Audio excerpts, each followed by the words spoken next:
Vous regardez Kacheko, bien sûr, votre rendez-vous préféré avec l'actualité économique. Alors, le plastique, on le dit, c'est beaucoup plus chic lorsqu'il est recyclé. Il souille, vous le savez très bien, les océans et enlise les villes, notamment africaines. Et le plastique met quand même jusqu'à 1000 ans pour se dégrader dans la nature. Un véritable fléau pour la planète, puisque 500 milliards de sacs plastiques, par exemple, sont mis en circulation chaque année dans le monde. Et le continent africain n'est pas en reste pour lui faire la chasse. Seulement 12% des déchets plastiques sont recyclés en Afrique, mais 30 pays africains ont pris des mesures législatives pour l'éliminer de nos vies. Et le recyclage, c'est bon pour l'environnement, mais aussi pour l'économie. Par exemple, le Rwanda, qui a interdit les sachets plastiques en 2008, il a gagné plus de 4 points de PIB en 10 ans. Alors pour lui, les déchets, ça vaut de l'or. On retrouve Edem d'Almeida, PDG de l'entreprise togolaise Africa Global Recycling. Il est de passage à Paris. Edem, soyez le bienvenu. Merci pour l'invitation. Alors donc, durant tout un mois, vous lancez le challenge éco-togolais avec l'association Moi Je Trie. Objectif, ramasser le plus de polyester possible.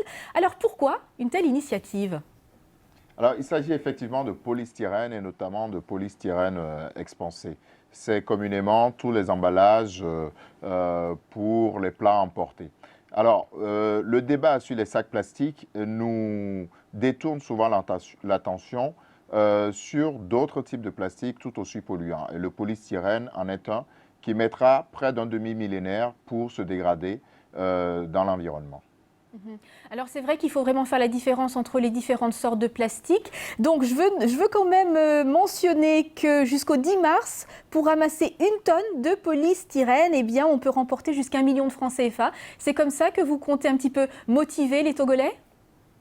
Alors c'est une initiative qui attire l'attention. Ceci dit, sur notre centre de tri, nous avons la capacité désormais de recycler toute l'année, du 1er janvier au 31 décembre, toutes les matières en polystyrène qui seront ramenées. Mais il faut attirer l'attention et réveiller les consciences sur la possibilité que le déchet est plus qu'un déchet et également source de revenus. Et effectivement, vous l'avez dit, il y a une cagnotte pour le meilleur éco-collecteur, le meilleur éco-togolais sur une durée d'1 mois. Alors, est-ce que vous ressentez que les mentalités face au recyclage changent peu à peu au Togo, mais aussi en Afrique en général ?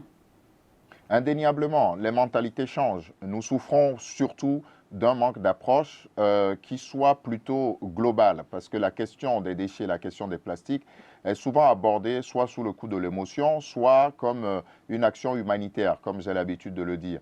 Il faut pouvoir allier à ça, effectivement, tous les sujets liés à la politique, tous les sujets liés aux bailleurs de fonds, tous les sujets liés aux impératifs sociaux et économiques, culturels même, anthropologiques même des territoires.